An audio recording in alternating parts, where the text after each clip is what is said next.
We're doing LA Weather by María Amparo Escandon. María Amparo Escandon, yes. So a quick summary, the setting is in 2019? 2016. Maybe. I don't know, we'll tell you. Yes. And Recent it's setting. about, pre-COVID. It's about a family, the Alvarados. It's a mom, a dad, and 3 adult girls, right? 3 adult daughters, yeah.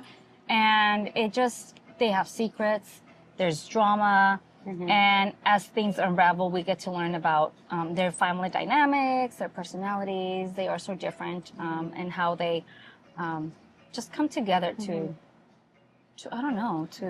rebuild their relationships, because it's in turmoil right now. Yes, just like LA's weather, and that's kind of how they tie in the plot to the title of the book. Yes. So that's the gist of it, and so we can get into it, and we'll tell you more the timeline and everything that happens. The family's on fire. The marriages aren't literally. Yes, not literally. No. Metaphorically speaking, the family's on fire. The marriages are suffering from a drought, just like LA. Yeah. The hills were on fire. They had to evacuate once. Yeah. So María Amparo Escandon is a fellow Mexican, and we must remind our readers, we're celebrating Latino Heritage Month. Very fitting for this month. And I wanted to throw out a special shout out to my friend from Highland Park, Maria, who is reading the book with us along with Caro, because some of this book takes place in Highland Park, as we will see. Look at this beautiful bookmarker she gave me, Lily. That is so cute. Maria gave me this bookmarker. Thank you, Maria, and thank you for watching. And Claudia, once again, gifted this beautiful pin. What does it say? It says, "We lose ourselves in books. We find ourselves there too." So it's so similar to our motto, right? Yes. Remember, we are 2 Gals in a Book podcast, and here you learn a little bit about us, and hopefully a little bit about you through books. Yes. So let's get started, dear Definitely. friend. And thank you, Claudia, for these earrings. I'm wearing them already. I'm going to wear them on the hike in a bit. Yes. 2016, because it starts off, and it's really a whole year. Yeah, it goes by months. Yes. So it's a great breakdown, easy to read, easy to follow, right? You don't get confused with what's happening. So it starts off in January, and you have something right off the bat. Yes, wonderful. I'm already there at the first page. I just said that it's fascinating how the same act can be perceived in 2 different ways. So here we, from the beginning, there's tension, because we are introduced to the twins, Diana and Andrea, who are daughters of the middle daughter, Olivia, and they were conceived in vitro. And she talks about how this procedure is seen in 2 completely different ways. Yeah. So I'm just going to read the line. She says, "Some people see it as desperate, artificial, anti-natural, but others see it as miraculous, controversial, and diabolic." So she's gotten opinions from people in her family that have coined this procedure that she had done with this terminology.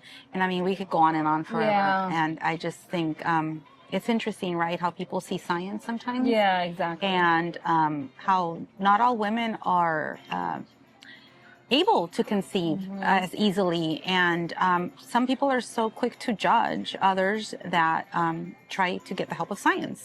And so Olivia experiences this, even though her daughters are already older. I can't remember how old the twins are. They're little. 2 or 3, right? They're toddlerish, preschool age. Yeah. So yes, right off the bat, a controversial comment, first page. From Aunt Belinda. Funny, Aunt you have Belinda. a sister named Belinda and a sister named Claudia. Yes, we did notice. And by the way, we are reading this book because my sister Claudia requested it. So we do listen to your requests. Yes, so write them down. Yes, let us know. We will read it. Yes, we will read it. Yes. On page 3, Lily, the family talks about an earthquake survival kit, and how Oscar, the dad, says you should always be prepared, for an earthquake, because we do live in California, and we do know we have the San Andreas Fault here, and we can experience an earthquake at any time. Do we have an earthquake kit? Do we have one, Lily? I don't. We should. I don't. And there should be one in your car too. Yes. Because what if you get stuck somewhere and you're like, I can't go home, right? Like emergency binders, your what emergency contacts, because everything's in our phone, and gone are the days when we had to remember those phone numbers, right? Yes. I have to say that I think the minority of Californians do have an emergency or an earthquake quick. I don't know if you heard, but I heard that Costco sells one for like $100. Do they? Yes. That's making it easy for us, and we still don't have it. So we're members, and we still don't have one. So think you about said it. something about Oscar. What did Oscar's the one that said that they should have an emergency. That he has it because Oscar is the dad of the family, and one of the topics in the book is that he's very obsessed with the weather, and we'll find out as we move along in these pages why he's so obsessed. So right off the bat, he's talking about, you know, LA weather and how all his daughters should have an earthquake kit at home, which they don't.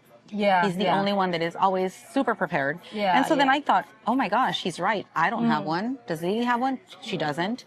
Do you have one, dear reader? We should. We all should. We all know we should, but we still don't do it. And tell us, if you do, what should we put in our emergency kit?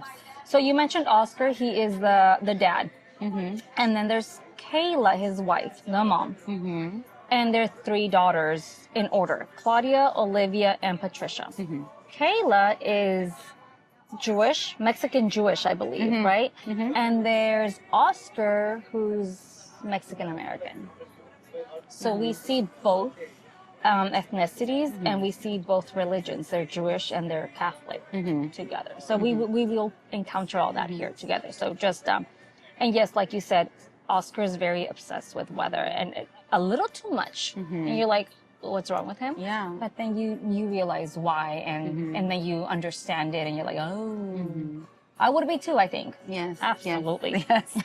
On page 6, Olivia, in the beginning pages, the twins almost drown. So they are being watched by their grandmother and Kayla.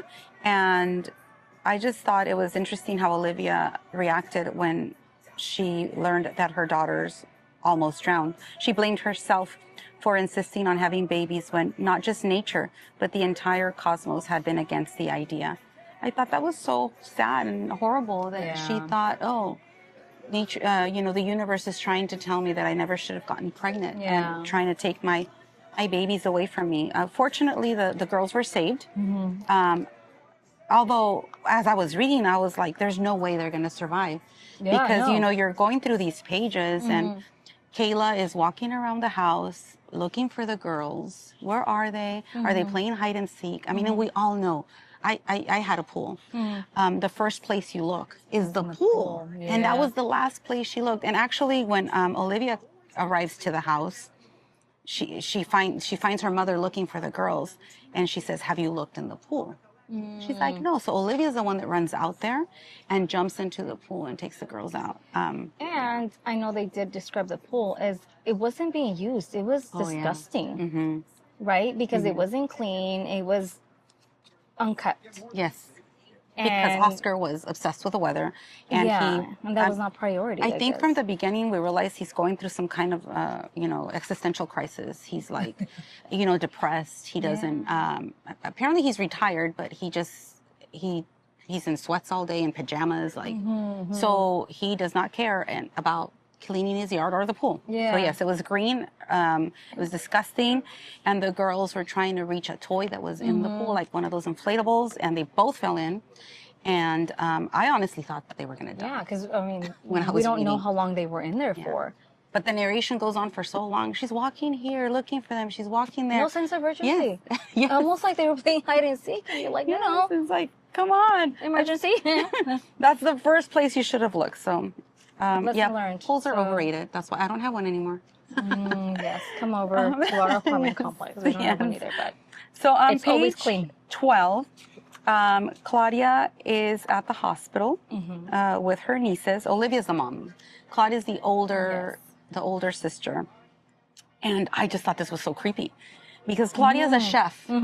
And she's there at the hospital because the girls are getting treated. They don't know if they'll survive. Yeah. And Claudia is feeling hopeless. And so she starts thinking of what she's going to cook. She's a for chef. Yes. Oh, no, for the funeral. For the funeral. If they don't make it. If they don't make it. You're Yes. right. And she even Good mentions tortas ahogadas. Jeez.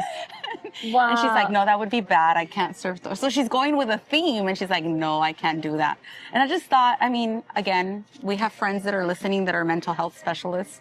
I guess this is how you cope with tragedy. I'm sure it's not that she doesn't care, or that she, you know, it's just how she handles the situation, right? And you learn that that's her personality. Yes. Right? Yes. That's so funny. Where are you? Do you have something on the top, or is that the same part? Yeah, it's the same. Let's well, I have keep something going. on page 13. Yeah.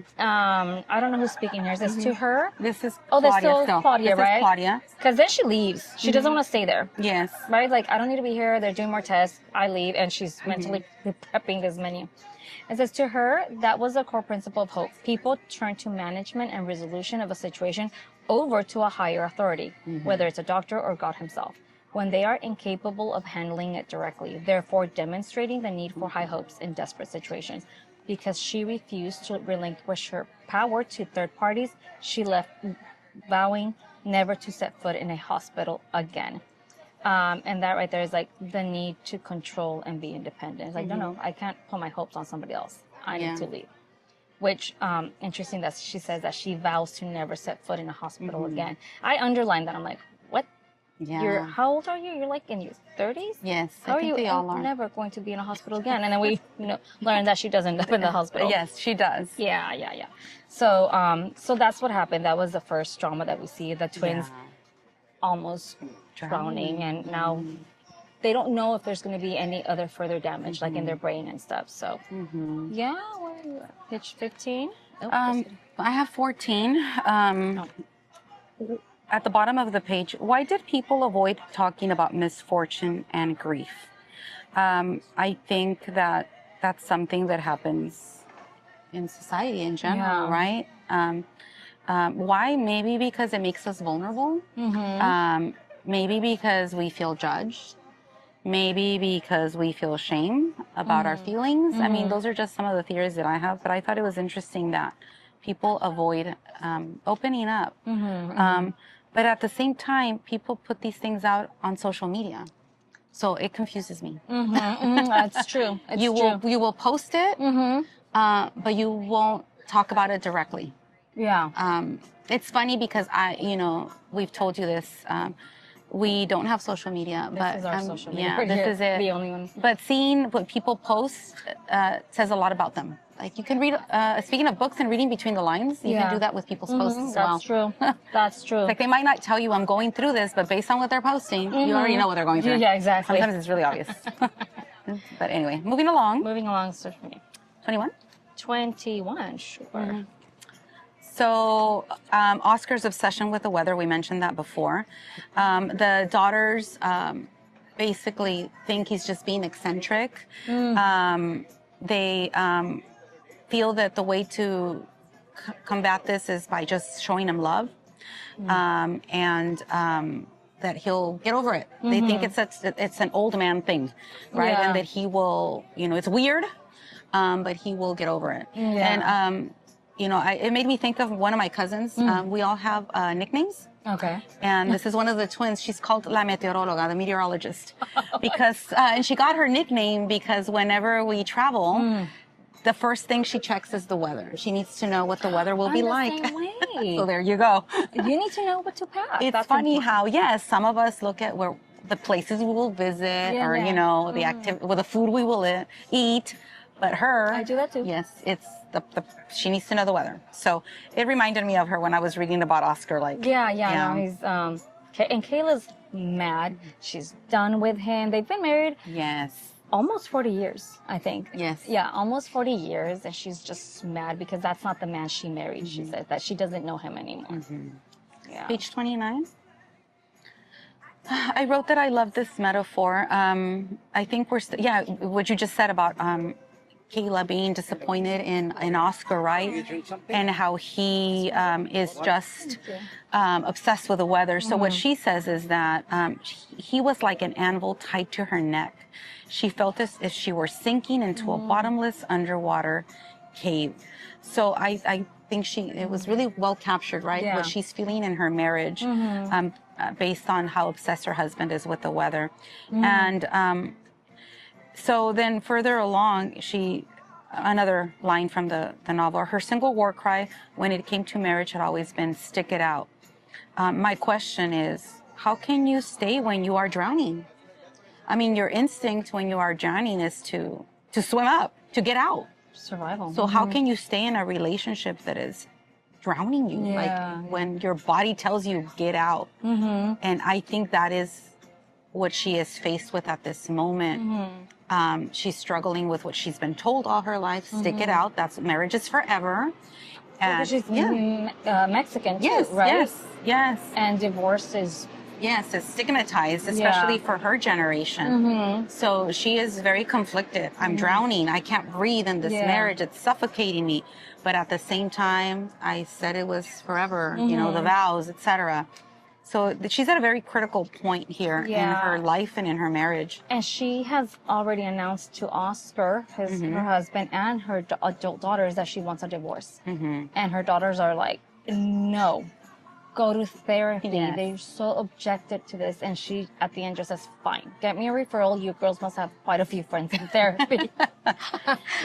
And so, and they said, Mom, give it a year. And when I saw that, oh, thank you so much. And when I saw, like, give it a year, that's a long time. And she says, okay, fine, I'll give him a year, right? Thank you so much. So it was interesting to see the reaction from the three daughters, right? They all agreed on that. Don't get the divorce. Take some time. Take some time. Go make to therapy. It work. And then, as we will find out in the following pages, they don't follow their own advice. The irony. So yes. Go on, Lily. And so I have here, and Lola is a character that comes in later. Lola used to be their nanny. Olivia's, all of their nannies? But Olivia was her favorite. Olivia was her favorite. She was very close to her, and she is driving to Lola's house. It's almost like a comfort thing. She goes to Highland Park. Is that where she lives? Yes, right? That's why we featured Highland Park in our story. That's where Lola lives. Olivia is at Lola's house, and she tells Lola, you really kept your house as beautiful as always. I can see that love on the walls, said Olivia, pointing at the picture frames. I'm on page 31. A house is all about the love you put into it. And this is a metaphor, the care you put into a relationship too, right? And it's a very small house, right? But there's so much love. And I think Olivia's house, I'm assuming, is pretty big because they're well off. She's got a model home. They all do, all the girls. Yeah, because they all do very well for themselves. And she says that I can see that all the love you put into it. And Olivia looked around Lola's home. It was small, but it was perfect. And so that's what I wrote. And I think, we live in a society that is very materialistic. The bigger the house, we all want bigger things, right? Bigger homes, bigger cars, bigger everything. So I'm glad you pointed that out, Lily, because it's true. A bigger this and a bigger that isn't going to give you love. It doesn't. The other things that we should be looking for as well. Yeah, right? exactly. Personal satisfaction. I don't know, well-being. Et cetera, et cetera, et cetera. Yeah, and when we were little, my sister and I used to tell our parents that we wanted a bigger house. Yes, of course. And 2 stories with a pool. Of course, it had an upstairs. Yes, for some reason we're like, better. Absolutely not. My knees crack every time I go upstairs. But my mom used to tell us, you guys don't clean the one you have right now. Why do you want a bigger house? Yes. And now it makes sense. Yes, the bigger it is, the more you have to clean. That is also true. Yeah, true. So I'm on page 34. This is Patricia being mad at Mom for not caring that Dad left. So after Kayla says, that's right, I want a divorce, Oscar leaves. Doesn't tell anybody where he's going. He just takes off. And Kayla gets up one morning and Oscar is gone. The car is gone. But she doesn't seem to care or worry about him. And so the girls are, Patricia, the youngest, does live with them because she has a son. He's 14, I think, 15, and he lives there too. And Patricia's mad because Mom doesn't care that she left. So if Patricia's cell phone had been a landline telephone, she would have slammed the receiver. Unfortunately, with these new technology, it was hard to express anger unless she resorted to using emojis. And I just wrote LOL. Wasn't that the best? Like when you're mad at someone, Yes. they hear the slam. Yes. Now you can't, because that little click is not going to do the That same. line also made me laugh. Yeah. I thought that was true. Like you can't bang the phone, you know, and hang it. So show that you're upset. And here, Trail Patricia hikes on her own, and Patricia likes hiking, and she goes off to Eagle Rock in Topanga, and just goes off and hiking on her own. And I said, "You're brave." I know you do it sometimes on your own. Yes, let's do a backstory to Patricia now that you mentioned her son and how brave she is. Patricia is the youngest daughter. She's a social media. She's something. She does. Yeah. I forget what her title is, but she works on a social media platform. And the reason she has this son is because she was raped. And she decided to keep her son. And because she was so young, I think this happened when she was 13 or 14. She kept living with her parents so that they could help her raise her son. And yes, she goes hiking a lot with her son, sometimes by herself. And actually, we're going to attempt to hike right after this in honor of Patricia, if it's not too hot and the snakes aren't out, because we are not that brave. So hopefully we can show you some of this later. A different hike. This is one. Well, no, there's one that she mentions here. Yeah. We will remember the name of it later. But she visits different places or hikes in different areas of LA. It's her birthday, so she goes hiking on her for birthday. her birthday. I think after, does she meet with her sisters at this time for her birthday? I don't remember. Sometimes she does, sometimes she doesn't. I don't know if it was this birthday that she met her sisters for. But I want to say they already met at here. I could be wrong. Yes. Oh, no, you think it's right here. So, see, sorry. yes. I saw right here, John O'Groats. Yes.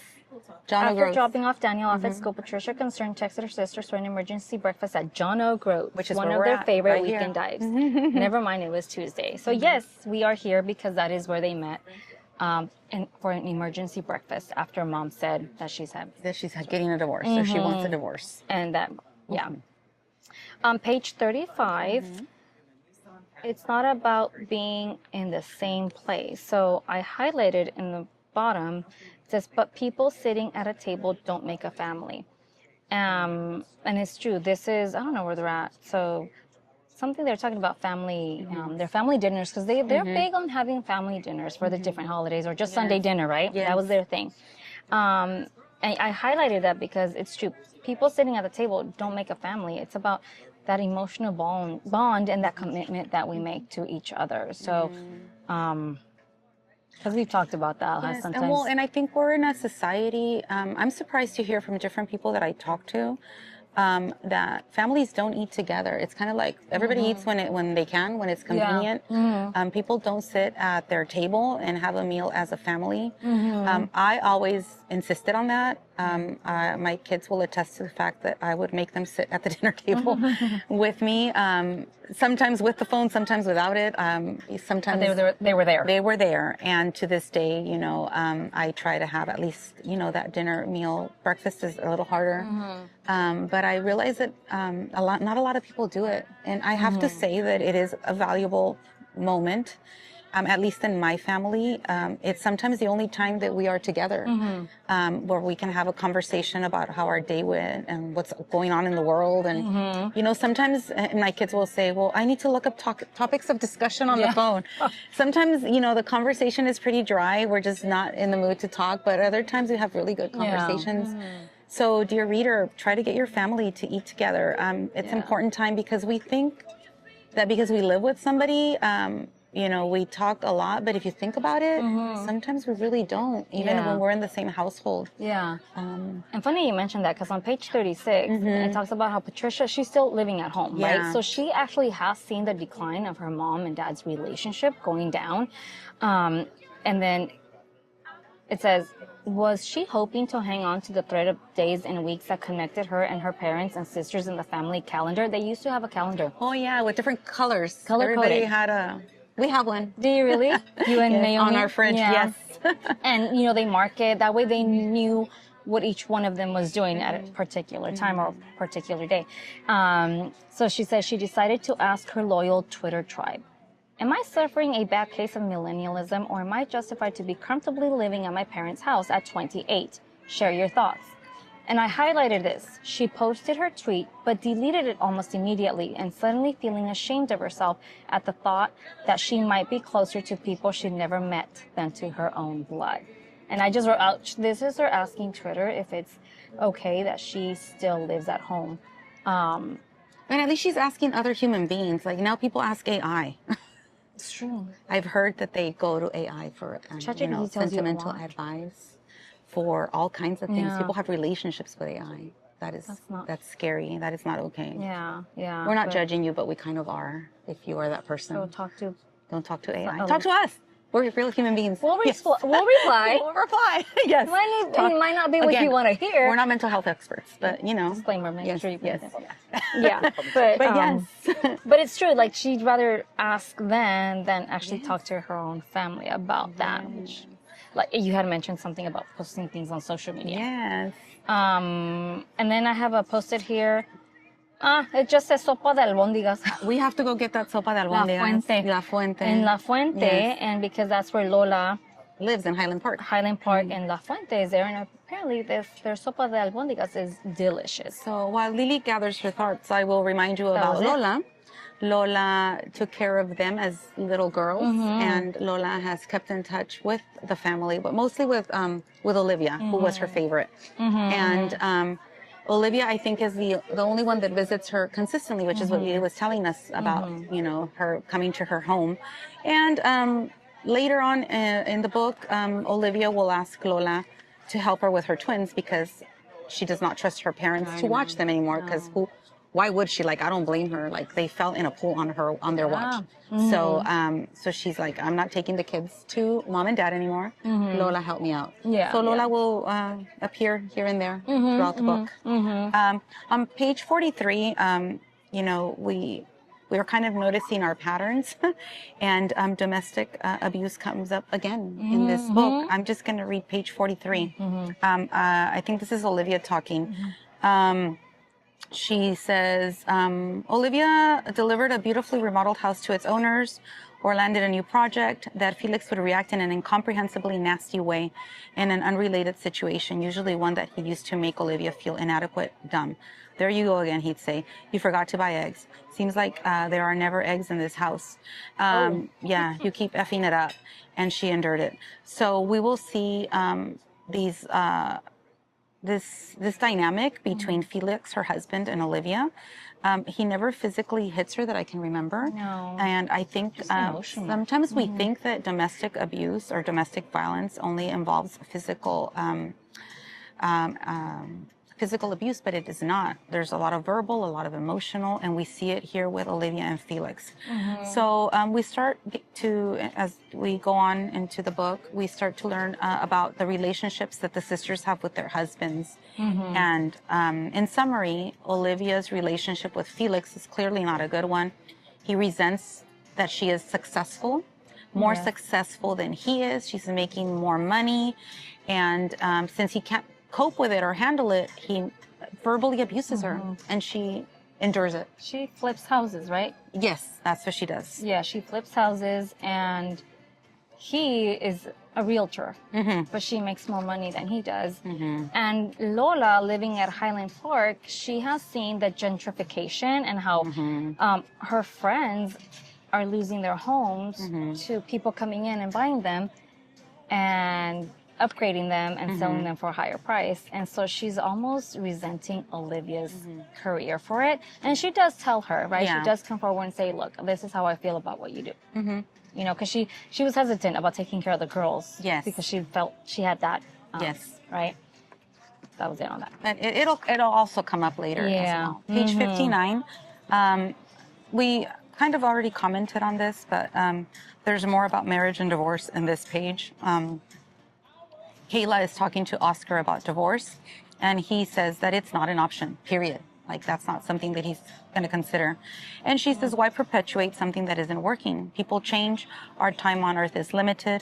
We should choose who we want to spend it with. Divorce is an option when no other options are available.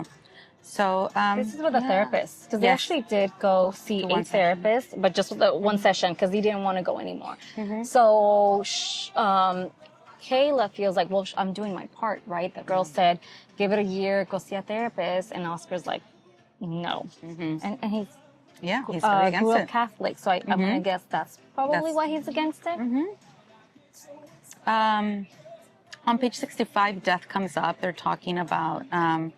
I thought it was interesting that Kayla, I forget, she went to visit her parents in Panteon Jardín in Mexico City because she is from Mexico. And she mentions that there's segregation even in death. And I never really thought about how people are buried where they're buried, and how you can tell who has a mausoleum, who has more money. And, people are segregated by religion, by their social status, how much money they made. And you could even see this in cemeteries. The plot that you can afford at that time, right? So, maybe I knew, and this book reminded me of that. Where, next time we go to a cemetery, the Day of the Dead is coming up.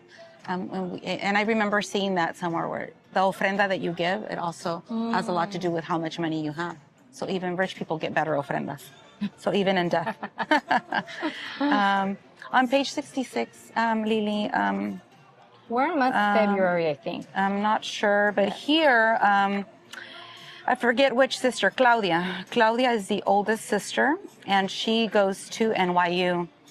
And her family, she went to NYU. And when she left, her parents were not happy about it. They tried to convince her to stay here in Los Angeles. And it just reminded me of me when I left Orange County for UCLA.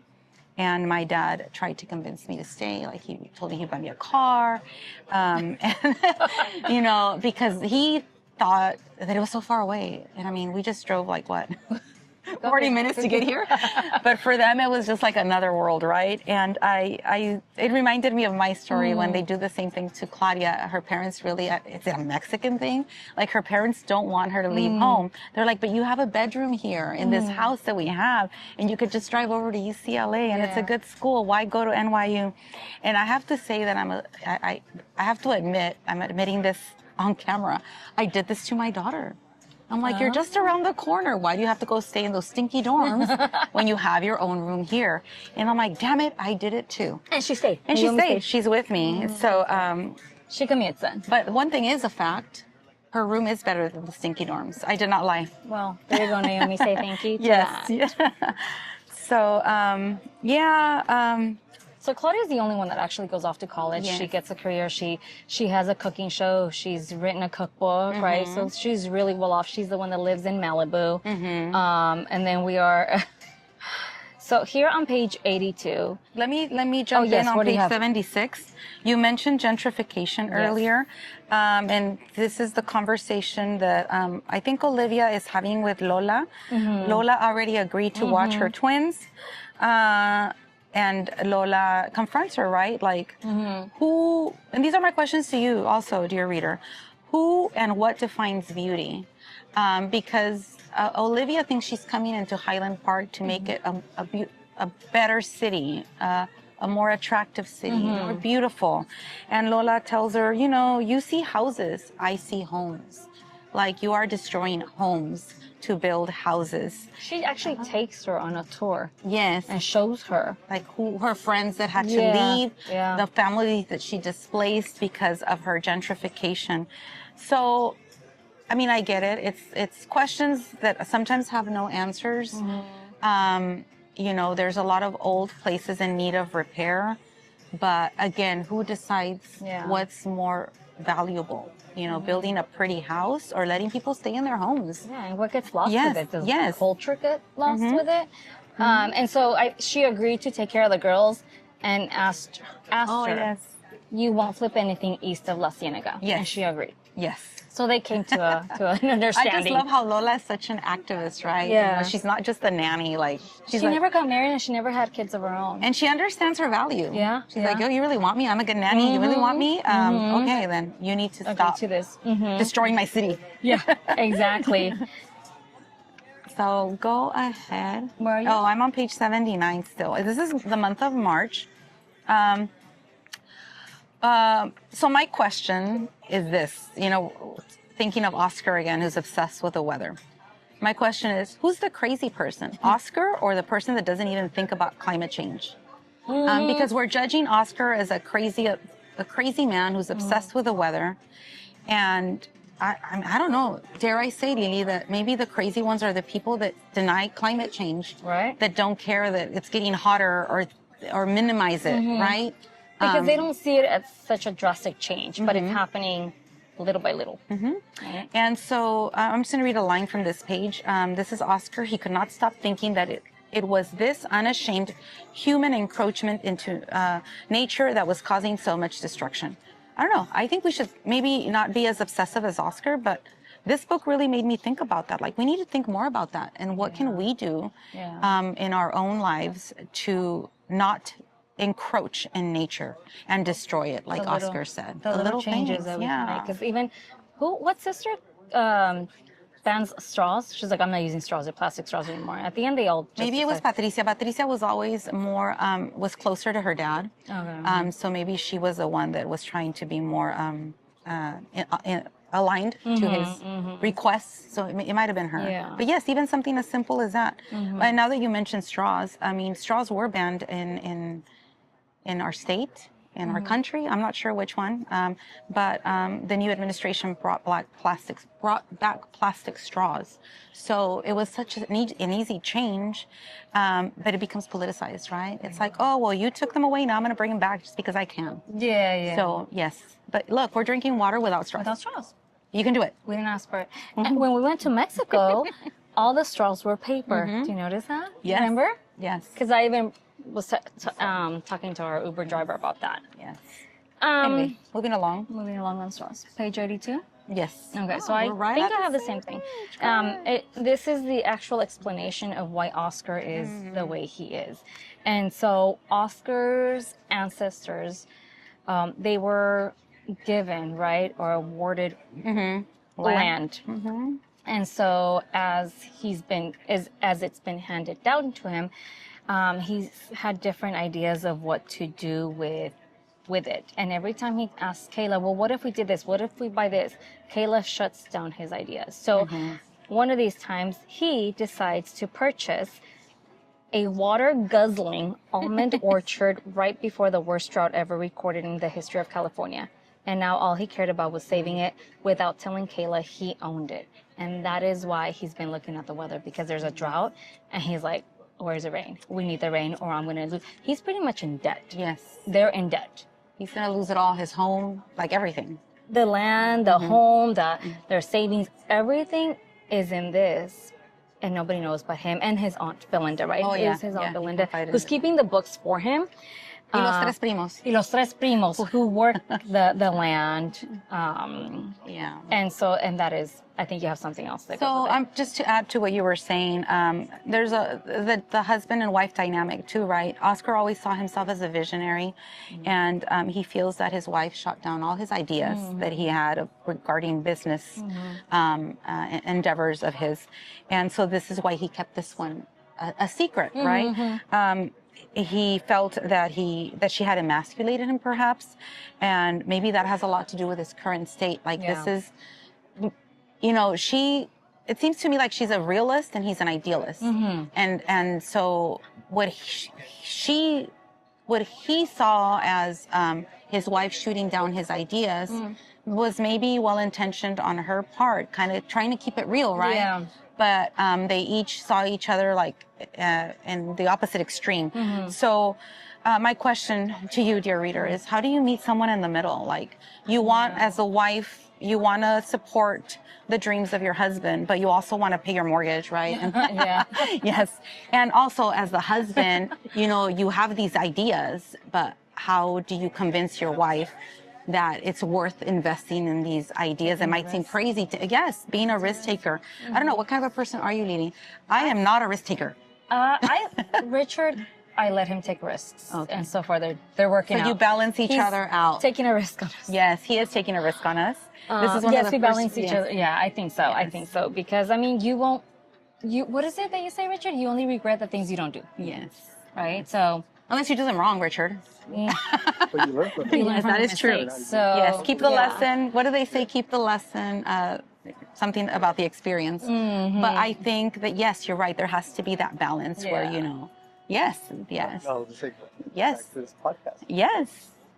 The balance. The balance. We balance. Is that what you're trying to say? He's pointing at us. I don't know. Yes? Is that it? I had asked Lily a while ago, and then I told you. Yes. That's true. We're doing this podcast because Richard told us a while ago, and every time he's told me, I'm like, nope, I don't want to be on camera. Yes. Then he told Araceli, and Araceli's like, let's do it. I'm like, okay, let's do it. She needed that extra push. Yeah. Yes. So we're like that. And then here we are. Yang, yes. Black and white. There you go. Yeah. I mean, it's on our shirts. Enough. Yes. Enough said. Next page. 84? Yes. Look at us. Same We are thing aligned. again. Wowzers. 40 minutes. I love this, immersing them in culture. On the way home, Olivia noticed in the rearview mirror the girls in their car seats talking with Lola, partly in Spanish with a few English words thrown in, and partly in their own toddler language. There you go, they're toddlers. Yes. She had been adamant about educating the girls, not just bilingually, but biculturally. And I really love that. Absolutely. Yes, there's a difference. And I love that. As a language teacher, I have to throw in my spiel, right? Yeah. Not only teaching the kids, but also when you're parenting, like even in this, you have to agree, like what language are you going to speak to your kids in? What are you going to teach your kids? So Olivia talks about how language had been a delicate issue between them. And it had been the source of spousal agreements between her and Felix. Felix believing that they live in the United States and their kids should speak primarily English. And this misconception, let's set this straight, people, that if you don't, that you have to be monolingual to be fluent in one language. No, you could be we are the perfect example. Yep. You can be bilingual, you can be dominant in both languages. And there's so much science behind it. Research it. We're not going to get into the science of it here because we're talking about the book. But please, if you have children, it's never too late. Instill pride in their culture, in their heritage, and in their language. I could go on forever. Absolutely. But I shouldn't. I teach Spanish at our school. People pay parents pay me to teach these little children Spanish, and that's their third language. And for them just to listen to songs, we sing songs, a few words here and there, and they love it. And that's the time to teach it when they're young, because as adults, it's harder to learn another language. 12 is the cutoff age where you struggle to learn a second language and you learn it with an accent. So when they say that children are like sponges, it is true. Really are. We're sitting in a gold mine when it comes to language. It makes me think of that commercial where there's, I forget who it is, but there's underground, they show an actual gold mine, and this old lady is sitting on it and she doesn't know it. So language is a gold mine, Teach your kids to be bilingual, biliterate, please. Yes, before it's too late. 106? Oh, close. Is it me or you? Oh, sorry. I put here that this is a summary of Olivia and Felix's relationship on page 106. This is Lola telling Olivia, he plays games with you all the time, Oli. He knows you're a better mother than he is a father. He is jealous of your success, but he wants you to make money for him. He wants to be the boss, but he can't, and he is bitter because of this. That's why he's torturing you. And then Olivia says, I want to divorce him. And that's the first time we hear her saying that. And when I read that, I was like, but yet you didn't want to. Water. Jesus. Usually I'm the one that spills something. Sorry. He will edit this, maybe. Our discussions are getting wet. Okay. My gosh, there goes my glasses. He just spilled water because he was really excited about our comments. Not because he's bored. LA weather and the drought, we're just going to throw water at us. So, and that's the first time we hear about Olivia saying, I want to divorce him. And it made me think of the girls, of how they reacted when Kayla said, I want to divorce your father. And they were so against it. Like, you don't do that. But why would it be okay for her to do it and not her parents? So yeah, who gets to decide when you should divorce somebody and when you shouldn't? Richard needs to give me my Post-its back. Where are your discussions? Yes, Bring them back. don't dump them. With the ice? Yes. Over there? So yes, who decides when you have a legitimate reason to divorce? Clearly, I mean, if we have to put it on a scale, like the relationship between Olivia and Felix is bad. There's domestic abuse in that household, whereas you don't see that with Oscar and Kayla. But that doesn't mean they shouldn't get a divorce. I mean, ultimately, they should decide, not their daughters, right? Yep, Which exactly. is how it's been going so far. And they're adult children. They're not young children, right? Yes. So on page 107, this is Oscar. He's picking up his car from the valet, and he began to wonder if he should have worn a suit instead of his preppy casual attire. In a city, remember we're in LA, where the big shots were capable of wearing flip-flops, shorts, and baseball caps to important meetings, he had assumed that dress codes were irrelevant when visiting the banker. But because he's a Latino, he can't just wear whatever. That's basically what he's learning here. Like, other executives can get away with it, but he's a Latino man. He needs to dress up. And, we're the exception, I guess. I mean, that's the reality. Like, First we need to look impressions the are part. a big deal. And Yes. we've talked about the we way you have. dress. Yes. Page 108. I do have something, but so it's March and it's Good Friday, and Oscar woke up thinking, when was the last time I went to church? Was it a wedding? Was it what was it? Because he grew up being Catholic, right? Grew up going to church without asking or questioning. He just went. And so it said, having married a Jew was not why he had drifted away from the church, because he has drifted away from church. Yes. His disillusionment happened much later, after he'd heard so many stories of children molested by priests. Now he was too far away from his faith to ever come back. But if asked, he'd always answer that he was Catholic, which meant to him that he had lost his religion, but not his identity. I actually underlined that. Right? So it's like, is there a difference? There is. Gotta be a difference, There is. right? That's how I identify as well. And, not everybody likes to hear that, especially my mom.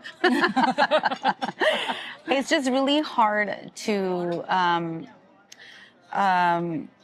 be a part of an institution that turns a blind eye or does not treat an issue like pedophilia with the severity that it should be met with. So when you are raised Catholic and, it's so rooted in your core, it's just really hard to align it all.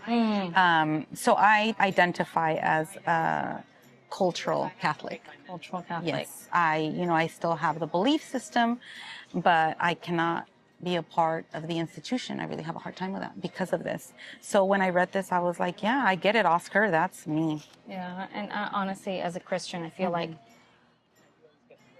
the goal is just your relationship with God. Yes. No matter what. Yes. So, yes. Focus on your faith, and that's Yes. it. And yes. right? Whatever that looks like for you. Exactly. Yes. And so yes, Kayla's Jewish, he's Catholic, and they're trying to brought up the girls practicing both religions and their traditions, right? Because that's important to both of them.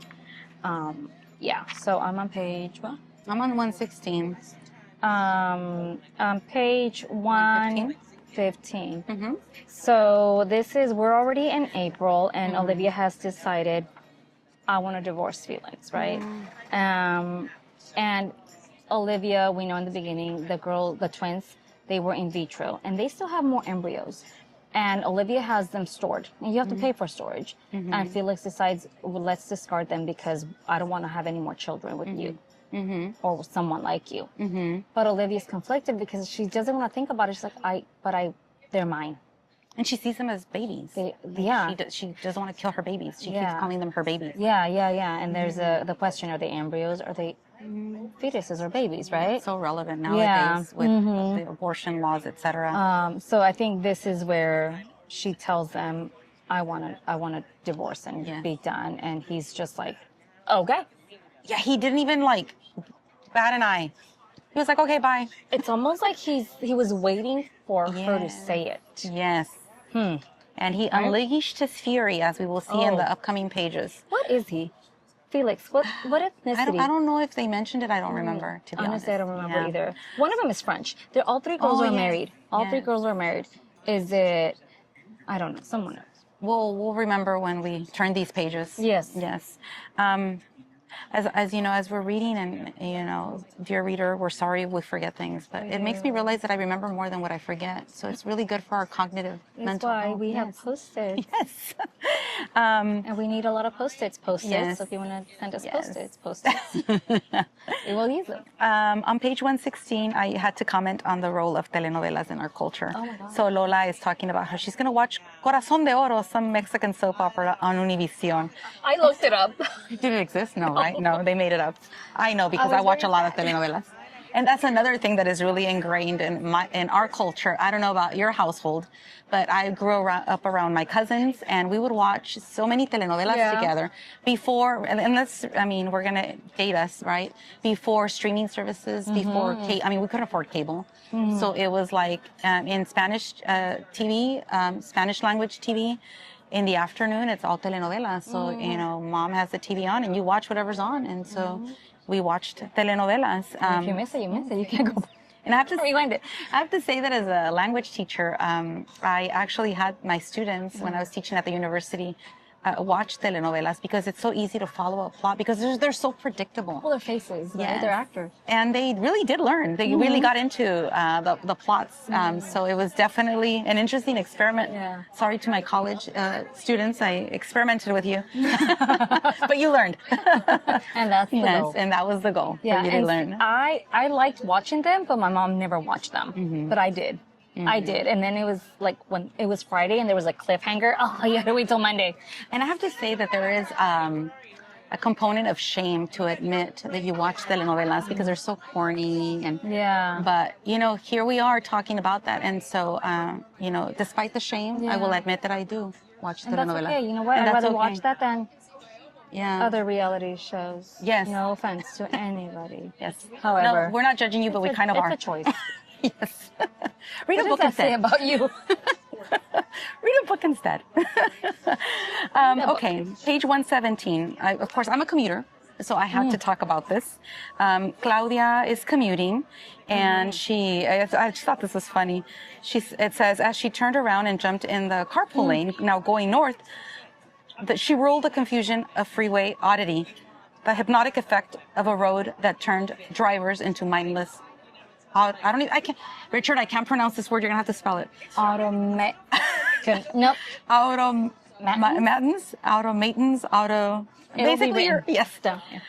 Basically, you are on autopilot. And sometimes, I mean, it's scary to say, but I mean, you space out because you're just sitting there. And so Claudia talks about the freeway situation and how a lot of us are just sitting there going like, and you don't do a lot of driving, Lily, but I mean, we have to find ways to entertain ourselves without being a liability on the freeway. So listen to our podcast. Yes. Listen to us. Just open up YouTube. You don't have to watch us. Just listen to us. Yes. And then remember to go back and comment something later. And that's what I do. And actually, that's one of the reasons this idea came about. When I was talking to Richard, like, I listen to podcasts. That's how I kill time. And so, yes, try us. We won't disappoint you. I don't think so. Because, you know, you will learn a little bit about us and hopefully a little bit about you. Yeah, lately it's been a little bit more. And that's okay. That's okay. Yes. Page 118? Yes? Yes. So, you know, the traffic thing comes up again. Olivia talks about how God invented traffic so people could slow down and think. And I was like, that is true. I've had friends tell me that they do their prayers in the car. And people, you know, call, you know, their family members because people are just so busy.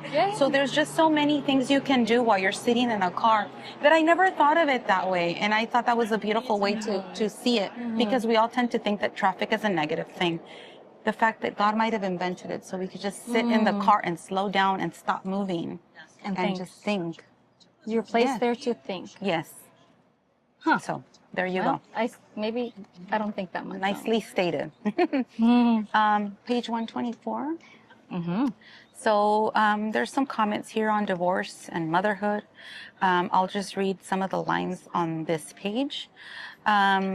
We're talking about Olivia here. Remember the middle child? Of the 8 moms present, 2 were discussing their divorces, but Olivia felt unprepared to share her story.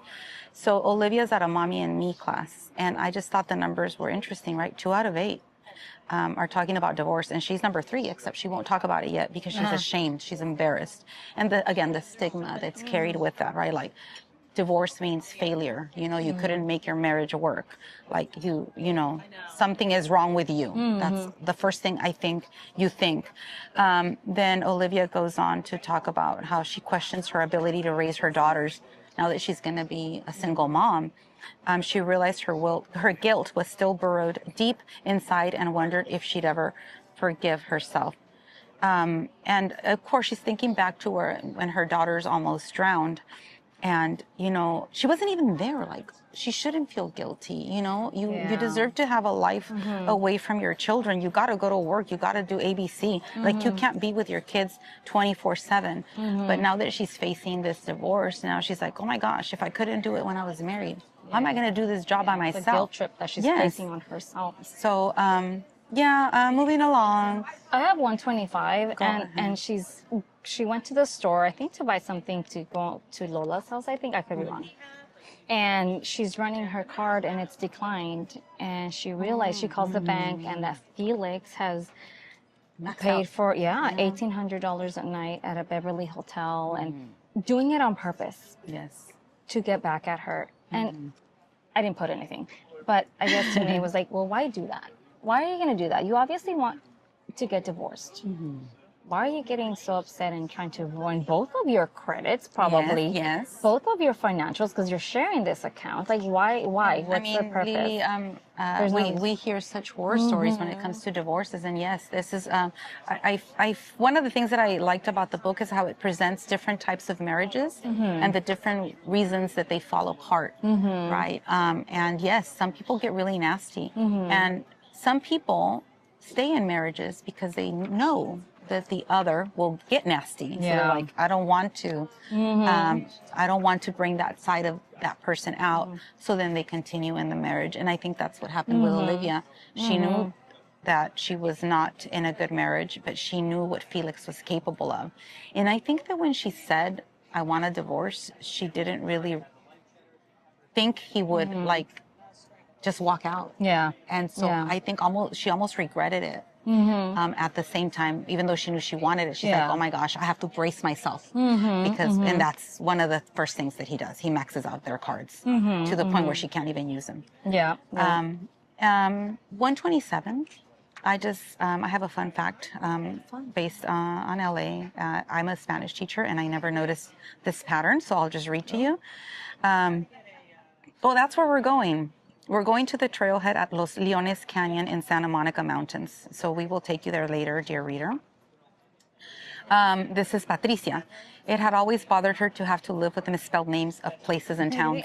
The early Spanish-speaking Californios, who named and renamed most of the places in the state, would surely flunk out of even the easiest of spelling bees today. Los Leones as opposed to Los Leones. La Ciénega as opposed to La Ciénaga. Calabazas as opposed to Calabazas with a Z versus an S. Garbanza as opposed to Garbanzo with an O. La Joya with 2 L's as opposed to La Joya with a Y. She could go on and on and on. So we're just going to have to play scavenger hunt and see if we can find more of these mistakes. But I had never noticed this. I thought that was interesting. That's funny. Okay. What page are you? I'm not sure. 129? 129. So here we see, I wrote the sexuality journey. This is Patricia talking to her son, a topic that we've also brought up before. So I'm just going to read the conversation between Patricia and Daniel. I think that's his name. He has been bullied at school. There are rumors that he might be gay, or that his classmates think that he might be gay.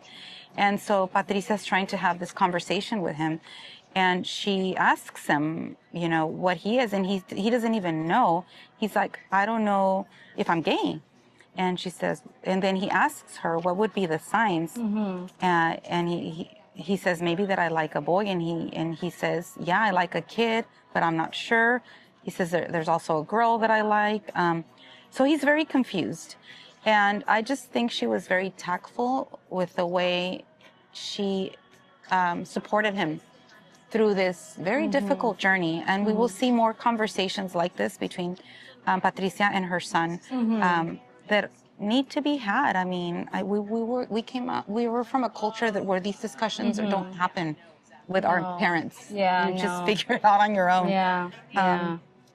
140?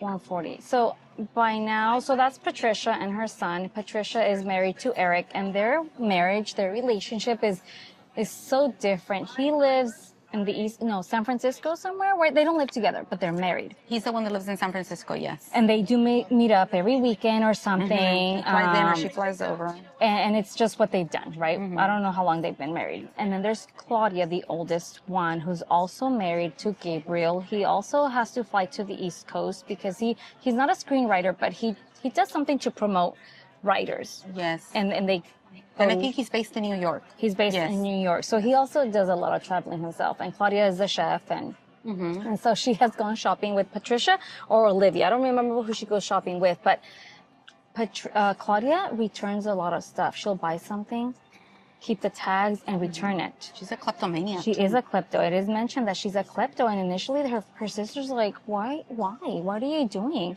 Because she has money, she doesn't need to steal these things. She lives in Malibu, and she's started to act kind of weird. Where she has a catering business, and she even lost and didn't lose an account, but I guess she was committed to catering this big event, and she never shows, and didn't even tell her team about it. And so one of her sisters goes over and says, "Hey, what are you doing?" Like she was just hanging out by the pool. Oh yeah. She's like, and she told her, "You're supposed to be catering this event," and she's like, and they're wondering if, she has a drinking problem, if she's doing drugs, because she's just acting really weird. Her eyes are very dilated. Her home is thrashed. She's neglecting her pets. So that's kind of where Claudia's at. And we will find out what's going on later on. Yeah. Gotta keep you in suspense, dear readers, so that you don't leave us.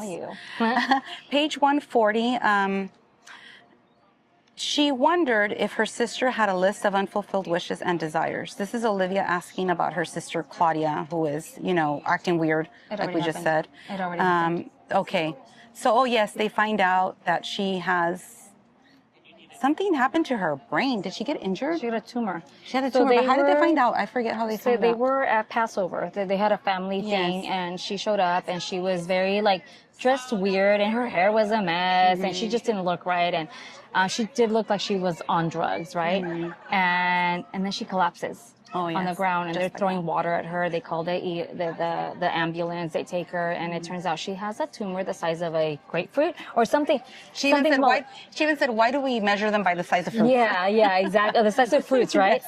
And so it turns out she has a tumor in her head, and I think that makes everything, it just you understand what's going on with her. Why she was acting so weird. And so they are in the cafeteria, or they're in the hospital now with your comment. And she's in a coma. Like, it's serious. And so my question to you, Lily, and to our readers is, do we have a list of unfulfilled wishes and desires? And it doesn't have to be big things. It could be little things. This question, while you think about your answer, came up to me before, and I know that one thing I would love to do is to go ziplining. I won't go with you. You won't go with me to that? I'd love to do an open mic night with poetry. I think I told you that before.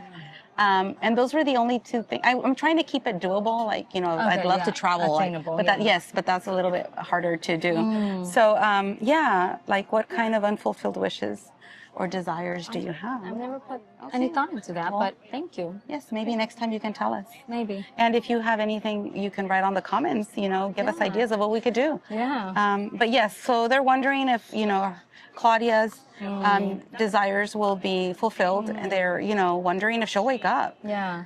So let's summarize what we've seen so far. We started this book with two little toddlers almost drowning, right?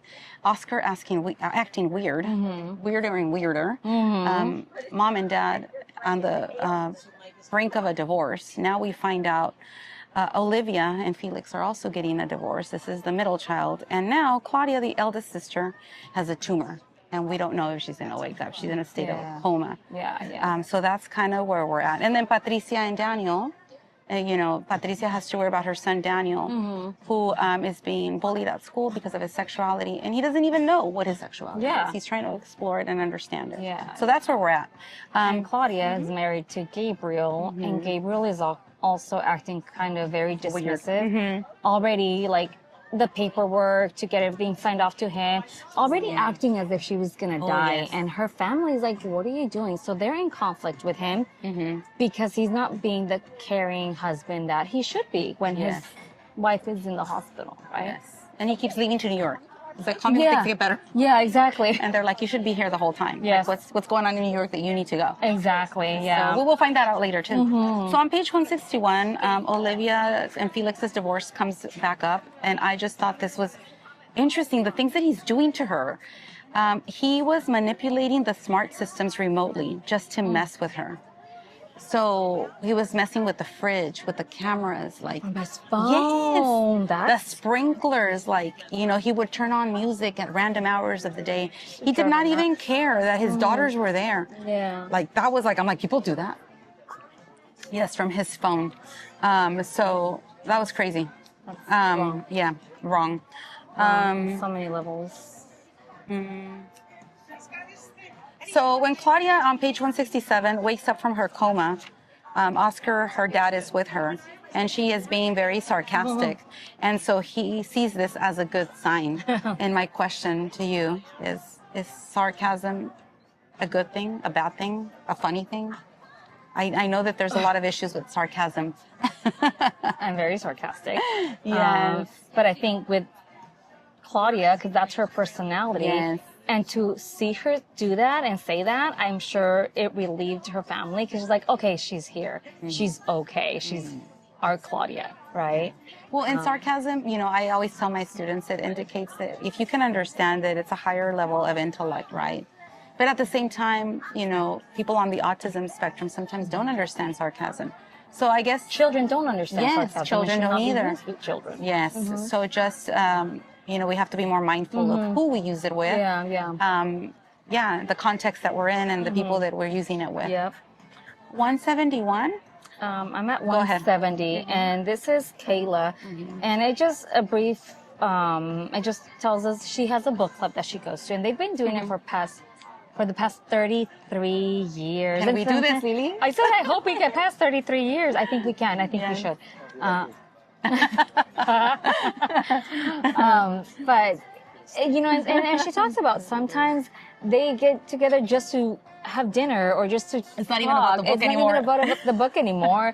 And so I think that's the most important part. When we're talking about committing to meet with someone, we commit to meet and we put it on the calendar. And if it's on the calendar, it's got to happen. Because if you don't put it, you don't commit. Things come up and then it just doesn't. So I think that was my thing. Like, we can make it past 33 years for this book, two-person book club podcast. If we still can't say our name. We can. It's a tongue twister. Page 171. I really like this metaphor. The Tarzan principle. I forget who said it, but the principle is this: never let go of a vine before taking hold of the next one. So I just thought that was funny. Oh, and the way it was applied here was that one of the book club friends is telling Kayla that she should not divorce Oscar before she tries things out with Simon. So Simon is a colleague that she has in Mexico City. The owner of a gallery. Yes, who's been insinuating himself. He's expressed interest in her for years. Flirting. Yes. Right.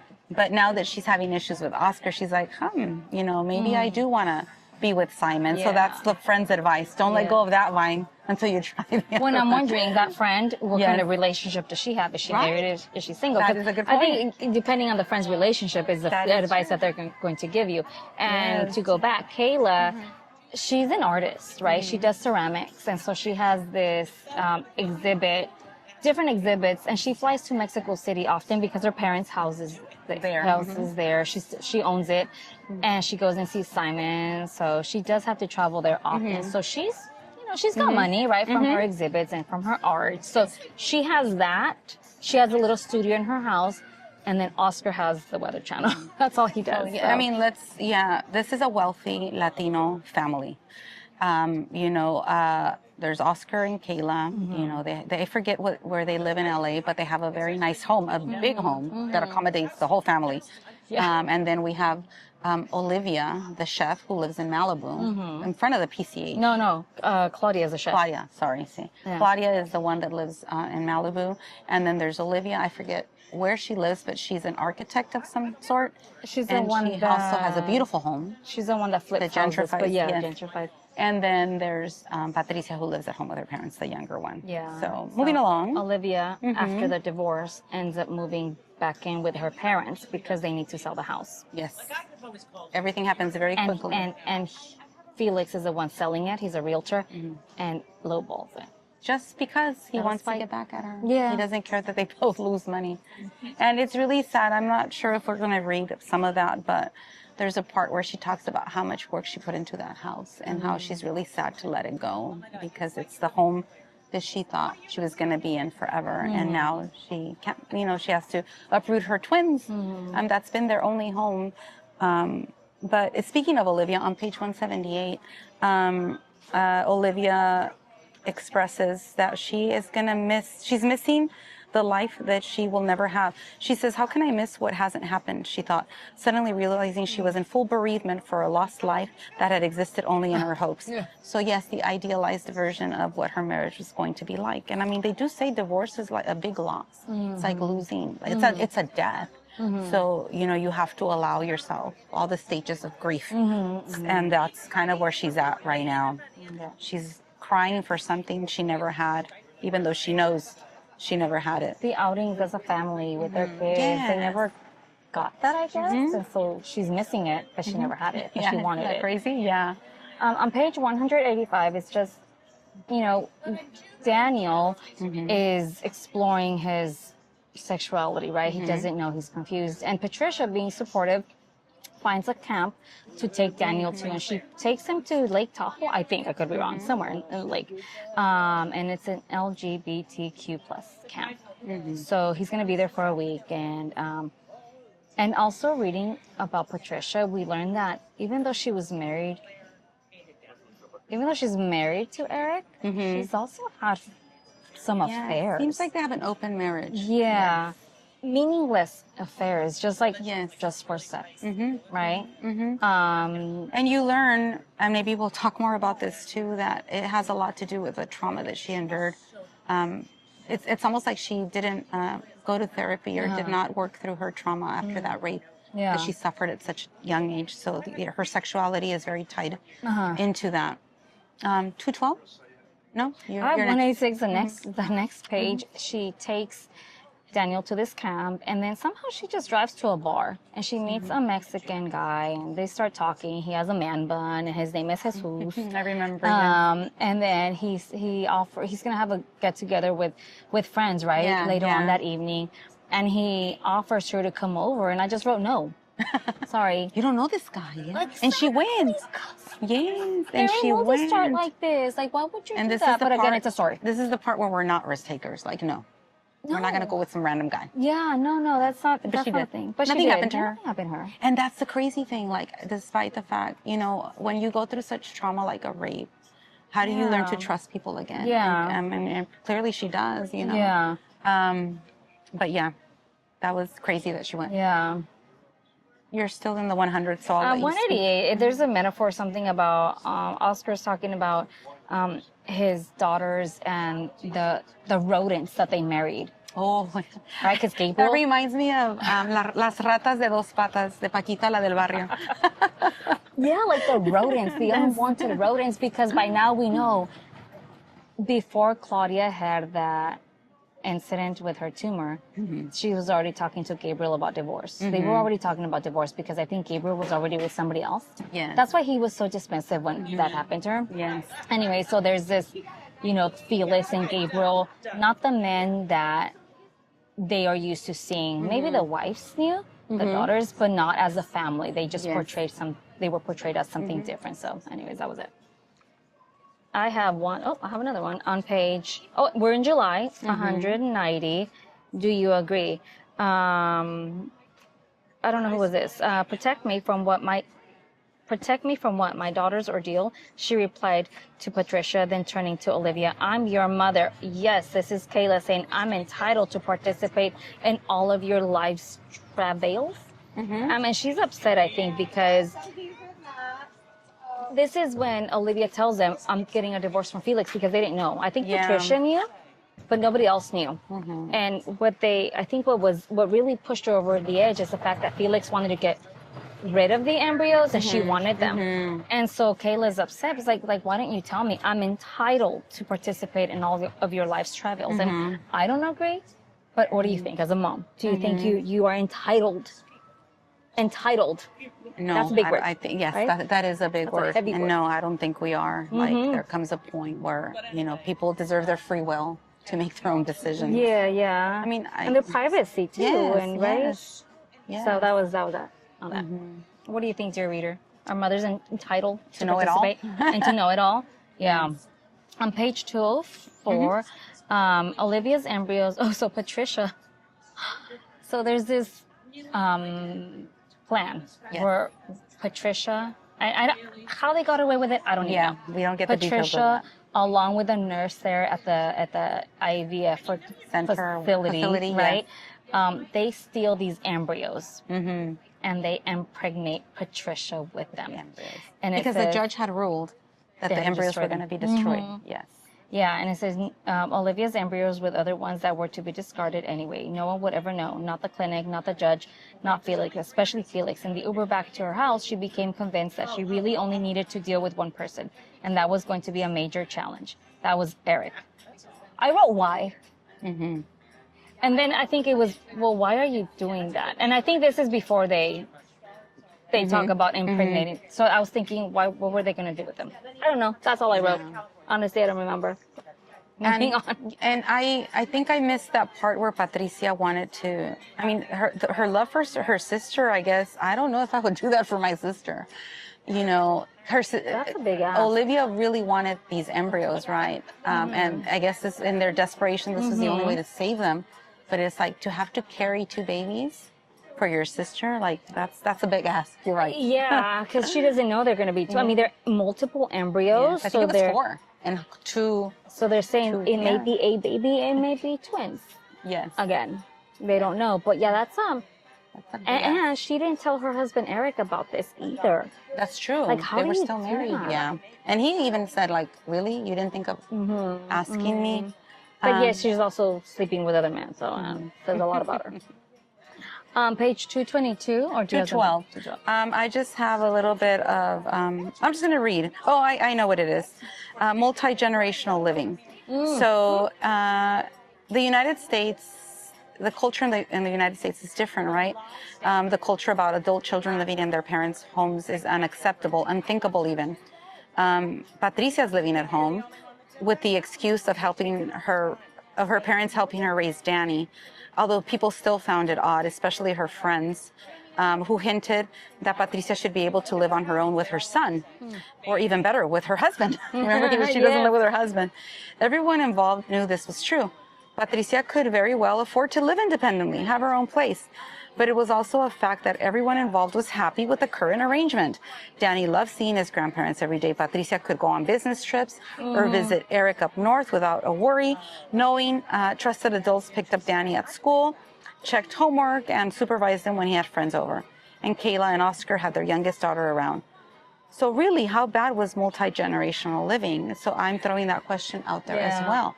Yes, it's true, like, the first thing people ask when you have adult kids, like, when are they leaving? Why are they there? You know, and even, and especially, I guess, when somebody is supposed to be independent.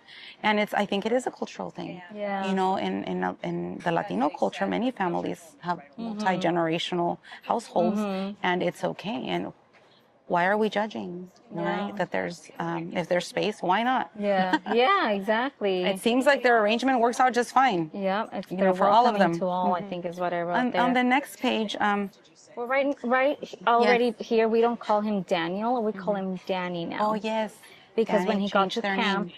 they gave them labels, like what label, what pronoun do you want to go by? And he said, can I choose both, he and she.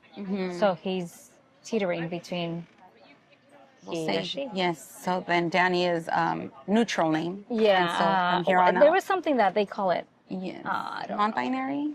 Maybe, yeah, I could be wrong. But now he's going by Danny, and Yes, everybody's that's accepting of it, and now Yes. everybody's calling him. Yes. On the next that. page, again, I ask, who's the crazy one, Oscar or the rest of us? At the bottom of the page, what she'd understood up until then as an inexplicable eccentricity and obsession that was jeopardizing her parents' marriage was really a justified, fine-tuned alarm. Once the reservoirs that kept the city alive were depleted, would water become a precious commodity that only the wealthy were able to purchase at exorbitant prices to keep in their swimming pools converted into storage tanks? Or would there be a massive exodus to where? So again, who's the crazy one, I ask? Yeah, we don't you know, is Oscar being an alarmist by seeing the worst case scenario? He's desperate, I think. Yes, yes. But again, it is getting hotter and there is less water. And when are we going to really do something about it? And can they? Yes, and can we do something about it at this point? So moving along. 241. 241. So Claudia is already out of the hospital. She's actually, as a chef, she lost her Oh yes, that sense was of so smell ironic. Her sense of taste. and Her sense of taste. Her sense of taste. Yes, and it was is- that one. Well, it's the same thing. Not the She same can't- thing, but she couldn't taste she couldn't anything. taste anything. Can she smell? She no, can. can she smell? Yes. She can't taste. And as a chef, how can you? Right? You can't. She was like, okay, my job is over. Yeah, yeah, exactly. So she's living now where they do sell her Malibu home. And as the sisters are going through her things, they're finding things that they once. Yes, that she stole. Yeah, she stole from them. It's like, and that's when you go, okay, you're a klepto. You have a Yes. problem. When she got home from the hospital to her parents' house, as they're unpacking her stuff, she had a stethoscope. She had a blood pressure Brand cuff from the hospital that she had been in. I mean, obviously, it was a big. It's not Yes. just funny. It's like a thing. Well, and remember, we talked about our last book. There was also a kleptomaniac in that book. So I guess it's more common than we thought. And so before she collapsed, once they said she Yes. had a tumor, I'm thinking, oh, maybe that's what made her. No. And the girls were like, okay. They were also relieved to see that she had stolen something because, like, okay, that's the Claudia we know. normal. She's almost back to normal. Yes. How did I get there? I don't know. 241. We really have only two choices. Let's see. His daughter's lives were falling apart. This is Oscar talking, I think. And yet they faced their new reality with dignity. What a coward he was. He looked up at the cloudless sky. So when I said we really only have two choices, well, yeah, either you face life with dignity or you fall apart. I mean, really.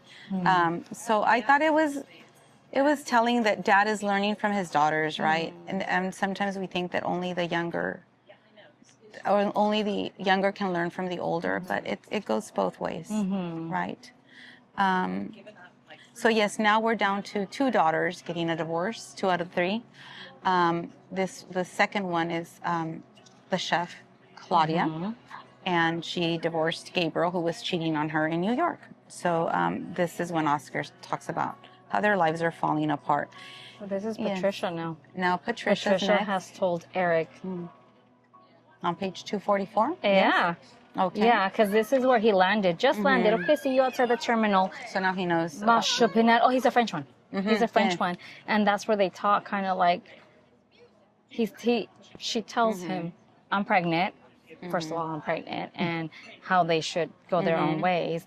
But their relationship, and they talk about divorce as a relationship. Yes. So theirs ended as a good thing. Like, we're in a Yes. different relationship now, in a divorced relationship. They throw a party to Yes. celebrate Their divorce. the ending of this. And they invite their friends, and they tell their friends that they don't have to pick sides because they are still friends. Because they're going to stay friends. Now, is that possible, do you think? Well, apparently, they're showing us that there's all kinds of possibilities after divorce. And that's one of the things that I liked about the book. Well, Like, and they already had a different marriage begin with, anyway. yes, So for yes. them, it might work, yeah. So there's a really beautiful metaphor here on forgiveness on page 244. Patricia says, I think it's Patricia, or maybe it's her husband, Eric. I can't produce forgiveness while you wait. It's not a burger delivered from a drive-through window. So yes, forgiveness comes at its own time, right? Some people are better at forgiving than others. And just like they say, time heals all wounds. Well, forgiveness takes time. Yeah. I have a fun fact on monogamy here on page 245, because you were talking about Patricia, who slept around with different men. Eric talks about these parrots that have lived on Telegraph Hill for years. He said that it's an entire colony and that they mate for life. And then they said that a lot of bird species do, like I know penguins do. And Patricia says we should learn from them. She says this with a bit of sadness. So I just thought it was interesting that, even animals can be monogamous somehow. I mean, some humans cannot. Do you want more water? No, I'm good. Thank you. I'll take some more, Richard. Thank you. On page 252, and we mentioned this a little bit ago. I annotated, that there's 3 types of divorces that we see in this book. Yes. So there's Patricia, the youngest, which I will call the benign or friendly divorce. Then there's Claudia, the oldest. I will call this an indifferent divorce. It's kind of like, okay, bye. It's quick and done. Done, yeah. And then the Olivia's divorce, I call it the antagonistic divorce, where it's like they duke it out for everything, every little thing, including embryos. Yeah, yeah. So I appreciated how the book showed us these 3 different types of divorces, how they can go in, and even within the same family. Yeah, and this is when what page? 253? 252, 253. So 252, we know already that Oscar has told Kayla that he has purchased this almond, the orchard. the Happy Crunch Almond Orchard, and she starts laughing because of the name. So he takes her there so she can see it, and she says, you should get the girls involved. They should also know about it too, because the only one that knew was Patricia. So I think she's starting to understand why he was so obsessed with the weather. On page 253, going back to texting, Oscar lectured Patricia about the awful way that she had delivered her decision to divorce Eric. She actually texted the family. And he's like, what? So my question to you, Lily, is, what do we text and what do we not text? Yeah. Like, right? We go back to social conventions, to protocols. Like, it's a different generation. Patricia's the younger of the 3. And a lot of the younger folk tend to, I see my daughter texting total conversations. And I'm like, wouldn't it be easier to just pick up the phone and say what you need to say? And they just go back and forth. Yeah. Full-fledged conversations. Yeah. And that is why they, they get what is it? Trigger them, yes. And things like that. It's like, come on, So I just thought that was funny. Like, he's like, what? You told us by text that you're getting a divorce? And so I think there's less and less of that. Reading those social cues, that's important. You can't read social cues when you're reading grammatical errors of text. That's the worst. And tone, right? Tone of voice. Yeah. Also. 291. 91. I have something We are on always page. there, dear reader. 263. I put cultural tidbit. These girls have a lot. These gals have a lot of thoughts. We do have a lot of thoughts. So Happy Crunch Almond Orchard, as a family, wowzers. As a family, they all go to Happy Crunch Almond Orchard. Yes. To introduce them to what belongs to them also as part of the family, right? And they're celebrating Rosh Hashanah. Can you please spell it down here somewhere? Because I think I said it wrong. But a cultural tidbit, it actually starts September 22nd on Monday. Oh, so today Rosh Hashanah. I believe today's the 20th, I think. 21st? Yes, today's the 20th. Rosh Hashanah meal. Rosh Hashanah. I think it's their new year. Sorry if it's not. Yeah. We will find out. You can correct us if she's wrong. Please correct If she's me. wrong, I need she's to know wrong. this. If she's wrong, yeah. She said Do it, not me. not- I said nothing. So 291. But I will get, I will get controversial. But you go first. You have your last post-it there. 268. Aunt Belinda quietly wondered whether Patricia and Eric's marriage, which seemed passionless to her, had meant anything to them, or if they were just conducting their split with dignity and grace. She took a swig of champagne and thought about her own marriage. Losing her husband to cancer early on had been a blessing of sorts. She'd often say, every married woman deserves at least 10 years of widowhood. If he lived, would she have left him, or would she have braved a contentious marriage? The answer was evident. She attributed it to the times. In her day, she endured it till the very end, and that was that. And I remember reading that, and I didn't underline it. That's true. Yes, Yeah. it's a different generation, right? They really do take that vow seriously till death do us part. And it's interesting that she thinks about that, right? Would she have survived the marriage if he had not died first? Yeah. On 291, I thought that this connected to our current political situation. Oscar is thinking about recent immigrants and wondering if they will be deported immediately or held in limbo.